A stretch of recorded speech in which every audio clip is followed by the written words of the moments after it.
السلام علیکم دوستوں، میں ہوں علی جاوید نقوی۔ امریکہ اور ایران نے ایک بار پھر ایک دوسرے کو سنگین نتائج کی دھمکیاں دی ہیں۔ آج بہت سی اہم خبریں ہیں، ایک ایک کر کے ان پر بات کرتے ہیں۔ یہ پہلا موقع کہ کوئی ملک امریکہ کو دھمکیاں دے رہا ہے اور امریکہ دوبارہ حملہ کرنے سے خوفزدہ ہے، آئیں بائیں شائیں کر رہا ہے۔ صدر ٹرمپ نے آج بڑک ماری ہے کہ وہ اب نئے غربت میں پھنسے ہوئے دوسرے ممالک کے بحری جہازوں کو طاقت کے ذریعے نکالیں گے۔ ایرانی پاسداران انقلاب نے کہا ہے کہ ہماری مرضی کے بغیر کچھ نہیں گزر سکتا۔ صدر ٹرمپ اتنے گر چکے ہیں کہ اب پاسداران انقلاب براہ راست انہیں چیلنج کر رہے ہیں اور دونوں کے درمیان بیان بازی کا مقابلہ ہو رہا ہے۔ جنگ کسی بھی وقت دوبارہ شروع ہو سکتی ہے۔ عرب ممالک پریشان ہیں، ایران نے انہیں نشانہ بنانے کی دھمکی دی ہوئی ہے، ان کی 500 تنصیبات کے نام اور مکمل فہرست جاری کی ہے کہ ہم ادھر حملہ کریں گے۔ عرب ممالک کے دیوالیہ ہونے کا خدشہ بھی ہے۔ عربوں کے آپس کے اختلافات بھی شدت اختیار کرتے جا رہے ہیں۔ متحدہ عرب امارات اوپیک سے نکل گیا ہے اور اب براہ راست سعودی عرب کو چیلنج کر رہا ہے، اس کی لیڈرشپ کو چیلنج کر رہا ہے۔ متحدہ عرب امارات مکمل طور پر امریکہ اور اسرائیل کے ساتھ کھڑا ہے، جبکہ سعودی عرب اپنی غیر جانبدارانہ پالیسی برقرار رکھنا چاہتا ہے۔ اس کشیدگی کا امریکہ کو یہ فائدہ ہوا ہے کہ اس کا اسلحہ دھڑا دھڑ بک رہا ہے، اربوں ڈالرز کے نئے سمجھوتے ہو گئے۔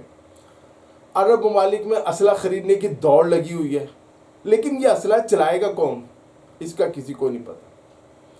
ایک حیران کن اور ناقابل یقین خبر یہ ہے کہ چین نے ایران سے تیل خریدنے والی اپنی تمام نجی کمپنیوں کو ہدایت کی ہے کہ امریکی پابندیوں کی پرواہ نہ کریں۔ امریکہ جو دھمکیاں دے رہا ہے اور ایران سے تیل خریدتی رہیں، امریکہ ان کا کچھ نہیں بگاڑ سکتا، کوئی پابندیاں نہیں لگا سکتا۔ چین صرف اقوام متحدہ کی پابندیاں مانے گا۔ امریکہ جو دھمکیاں دے رہا ہے، جو پابندیاں لگا رہا ہے، وہ ان کی کوئی حیثیت نہیں ہے۔ یہ گیم چینجر خبر ہے۔ اس کا مطلب یہ ہے کہ اب بہت سے دوسرے ممالک بھی امریکی پابندیوں کی پرواہ کیے بغیر ایران سے تیل خریدتے رہیں گے۔ پاکستانی حکمرانوں کو بھی امریکی ناراضگی کی پرواہ کیے بغیر ایران سمیت جہاں سے بھی سستا تیل اور گیس مل رہی خریدنی چاہیے، تاکہ غریب عوام کو، مڈل کلاس کو فائدہ ہو۔ سستا تیل اور گیس ملے گی تو ہماری پروڈکٹس بھی سستی ہوں گی، مصنوعات سستی بنیں گی، پاکستانی معیشت پر ڈالرز کا بوجھ بھی کم ہوگا اور زر مبادلہ کے ذخائر بڑھ جائیں گے۔ بہرحال مجھے وزیر اعظم شہباز شریف سے اتنے بولڈ فیصلے لینے کی توقع نہیں جس سے امریکہ ان سے ناراض ہو جائے۔ ظاہر ہے صدر ٹرمپ انہیں بڑا اچھا سمجھتے ہیں، دونوں کی بڑی دوستی ہے جی۔ مئی کا مہینہ عالمی سیاست میں غیر معمولی اہمیت اختیار کرتا جا رہا ہے، جہاں روس، چین اور امریکہ کے درمیان اسٹریٹجک جو تکون ہے، ایک بار پھر اس پر بحث ہو رہی ہے۔ 14 مئی کو امریکی صدر ڈونلڈ ٹرمپ چینی صدر شی جن پنگ سے ملاقات کریں گے، جس میں امریکہ ایران جنگ اور آبنائے ہرمز کی ناکہ بندی کا معاملہ ایجنڈے میں سر فہرست ہے۔ جس کے بعد صدر جو روس کے ہیں پیوٹن، وہ چینی صدر سے ملیں گے۔ چین نے امریکہ کو اپنی شرائط بتا دی ہیں اور وہ ہیں ایران جنگ کا مکمل خاتمہ اور آبنائے ہرمز کو کھولنے کا معاملہ۔ چین اپنے مفادات سے کسی صورت پیچھے ہٹنے کو تیار نہیں، وہ نہیں چاہتا کہ امریکہ آبنائے ہرمز کا کنٹرول سنبھالے۔ یہ چین کی ترجیحات میں شامل ہے۔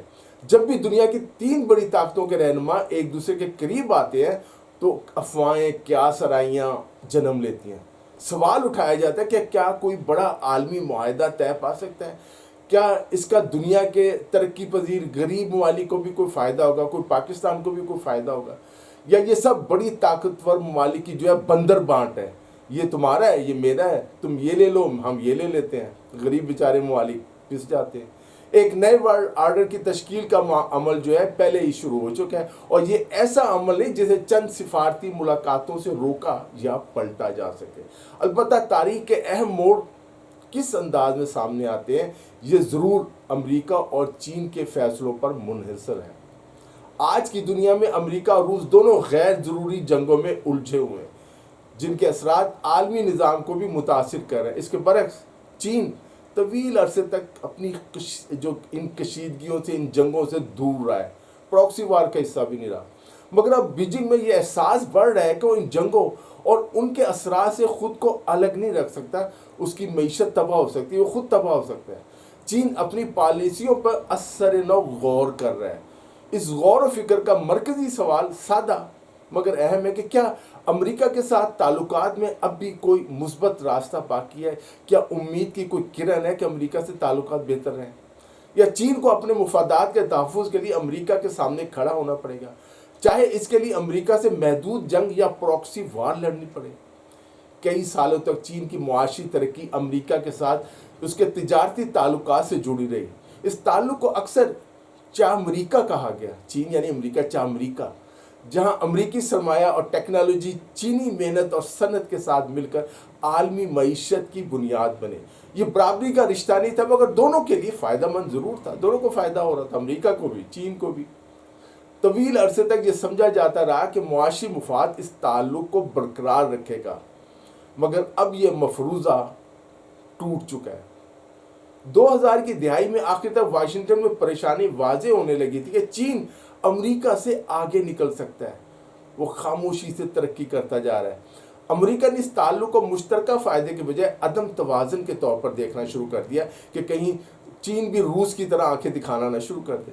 ہو ویسے اب یہی رہا ہے۔ معاشی اور اسٹریٹجک کشیدگی اس حد تک بڑھ گئی کہ معمولی اصلاحات ناکافی ثابت ہوئی اور یوں عالمی نظام میں ایک بنیادی تبدیلی آ گئی۔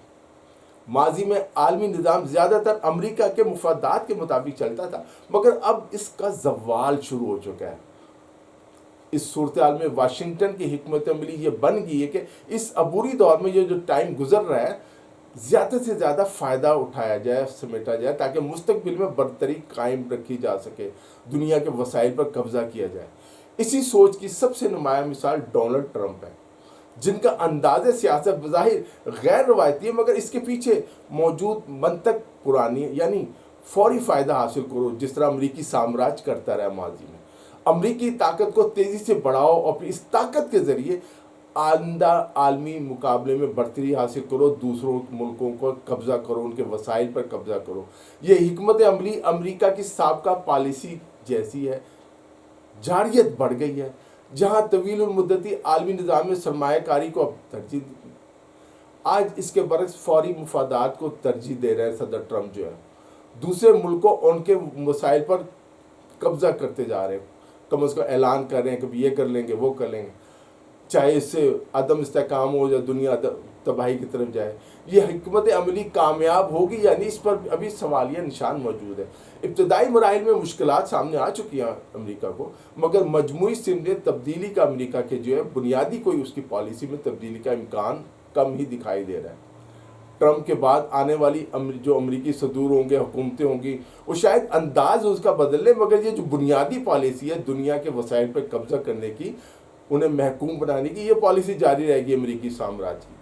چین سمیت دیگر بڑی طاقتوں کے لیے اس صورتحال کے گہرے اثرات ہیں۔ امریکہ کے ساتھ کسی بڑے اور دیر پا معاہدے کی امید اب حقیقت پسندانہ نہیں رہی۔ آج برطانیہ، فرانس اور جرمنی، اٹلی اور بہت سے ممالک امریکی پالیسیوں سے متفق نہیں ہیں۔ ٹرمپ کی زبان میں ڈیل کا مطلب بھی بدل چکا ہے۔ ان کے نزدیک ڈیل وہ نہیں جو دیر پا ہو، بلکہ وہ ہے جو فوری فائدہ دے امریکہ کو۔ وہ ایک صدر کی بجائے ایک بزنس مین، ایک ڈکٹیٹر کی طرح فوری فائدہ حاصل کرنا چاہتے۔ ان کے کوئی اور اصول، کوئی ان کی اخلاقیات نہیں رہی، اور خود کہہ رہے ہیں کہ ہم بحری قزاقوں کی طرح میں آدم ہرمز کو کنٹرول کر رہے ہیں ہمارے فوجی۔ اگر چین، روس، فرانس اور جرمنی جیسی بڑی طاقتیں یہ فیصلہ کر لیں کہ اب امریکہ کے ساتھ مستحکم تعلقات یا معاہدہ ممکن نہیں، تو ان کا رویہ بدل جاتا ہے، فوجی طاقت کی اہمیت بڑھ جاتی ہے، جبکہ ایسے متبادل اتحادوں کی تلاش شروع ہو جاتی ہے جو امریکہ سے آزاد ہو اور امریکہ کا مقابلہ بھی کر سکے، یعنی انہیں امریکہ یا اس کے اتحادیوں پر انحصار نہ کرنا پڑے اپنی حفاظت کے لیے، اپنے دفاع کے لیے۔ روس کئی سالوں سے اسی سمت میں کام کر رہا ہے، جبکہ چین اب تک محتاط رہا ہے ماضی میں، مگر اب وہ بھی دنیا کی سیاسی اور فوجی قیادت کرنے کی تیاریاں کر رہا ہے۔ امریکہ کے مقابلے میں اب اس کے بحری بیڑے بین الاقوامی سمندروں میں پہنچ چکے ہیں اور وہ اپنے فوجی اڈے بھی قائم کر رہا ہے دنیا کے بہت سے ممالک میں۔ دنیا میں امن کی امیدیں بھی ختم ہوتی جا رہی ہیں اور تھرڈ ورلڈ وار کی خدشہ بڑھتا جا رہا ہے۔ بیجنگ میں ہونے والی صدر ٹرمپ اور شی جن پنگ کی ملاقات شاید صرف محدود اور عارضی مفاہمت تک ہی محدود رہے، جبکہ پیوٹن اور شی جن پنگ کی بات چیت اس بات کا تعین کرے گی کہ روس اور چین امریکہ سے ہٹ کر کس حد تک مشترکہ نظام تشکیل دے سکتے ہیں اور اپنے جو ان کے دوست ممالک ہیں ان کی مدد کر سکتے ہیں امریکہ کے خلاف، امریکہ کے مقابلے میں ایک نیا عالمی نظام کیسے بنا سکتے ہیں، کیسے تشکیل دے سکتے ہیں۔ ڈونلڈ ٹرمپ اور شی جن پنگ کے درمیان ملاقات کے حوالے سے زیادہ بڑی خبروں اور معاہدوں کی امید کم ہی ہے۔ دونوں کے اپنے اپنے مفادات اب سامنے ہیں۔ یہ صرف علامتی یا رسمی دورہ اور ملاقات ہوگی۔ اب امریکہ یا چین، یہاں تک کہ ایران بھی اپنے مفادات سے پیچھے ہٹنے کو تیار نہیں۔ توانائی کی عالمی سیاست اس کشمکش کا مرکز بن چکی ہے۔ امریکہ نے ماضی میں بھی توانائی کے ذرائع پر کنٹرول کو اپنی عالمی طاقت کا اہم ذریعہ بنایا۔ عرب ممالک میں نے اپنے فوجی اڈے قائم کیے، تیل پہ کنٹرول حاصل کیا، پیٹرو ڈالر اسکیم شروع کی، سیاست کی اس پہ۔ آج بھی یہی حکمت عملی مختلف انداز میں جاری ہے۔ جہاں یوکرین جنگ کے بعد یورپ کو روسی توانائی سے الگ کر کے امریکی توانائی پر انحصار اس کا بڑھایا گیا، اسی طرز پر مشرقی ایشیا میں بھی توانائی کے راستوں اور سپلائی کو کنٹرول کرنے کی کوششیں جاری ہیں۔ لیکن اب چین اور روس جیسے ممالک متبادل راستے تلاش کر رہے ہیں، جن میں براہ راست پائپ لائن، نئے تجارتی معاہدے اور قابل تجدید توانائی، یعنی جس توانائی کو دوبارہ استعمال کیا جاتا ہے اس کے ذرائع شامل ہیں۔ خاص طور پر چین تیزی سے سولر، ونڈ اور نیوکلیر توانائی، جو ہے نیوکلیر توانائی جسے کہتے ہیں، اس کی طرف بڑھ رہا ہے، زیادہ انحصار کر رہا ہے، جس سے عالمی تیل کی طلب میں کمی کا امکان ہے۔ اگر یہ رجحان جاری رہا تو تیل کی عالمی مارکیٹ، جو اب تک عالمی معیشت کی بنیاد رہی ہے، نمایاں تبدیلیوں سے گزر سکتی ہے۔ لیکن اس وقت تو ہم سب کا انحصار، چین کا بھی انحصار تیل پر ہی ہے۔ توانائی بحران کے اثرات صرف صنعت تک محدود نہیں بلکہ خوراک کی پیداوار پر بھی براہ راست اثر انداز ہو رہے ہیں۔ اس وقت خدشہ ہے کہ ہم، پاکستان اور جنوبی ایشیا کے دیگر ممالک جن میں انڈیا سرفہرست ہے، اس بحران سے سب سے زیادہ متاثر ہوں گے، ان کی معیشت کو بہت نقصان ہوگا۔ انڈیا کے پاس تو ذخائر و متبادل وسائل ویسے ہی بالکل محدود ہیں۔ پاکستان کے لیے بہت سے نئے مواقع پیدا ہو رہے ہیں۔ جو چین آگے بڑھ رہا ہے، ہمارا دوست، ہمارا برادر ملک، پاکستان کے مفادات کو بھی فائدہ ہو رہا ہے۔ پاکستان عرب ممالک کا ایک بڑا فوجی اتحادی، ان کا دوست بن کر ابھر رہا ہے، خطے میں اہم کردار ادا کر رہا ہے۔ دوستو، اس ویڈیو میں اتنا ہی۔ علی جاوید نقوی کو اجازت دیجیے، اپنا خیال رکھیے گا۔ خدا حافظ۔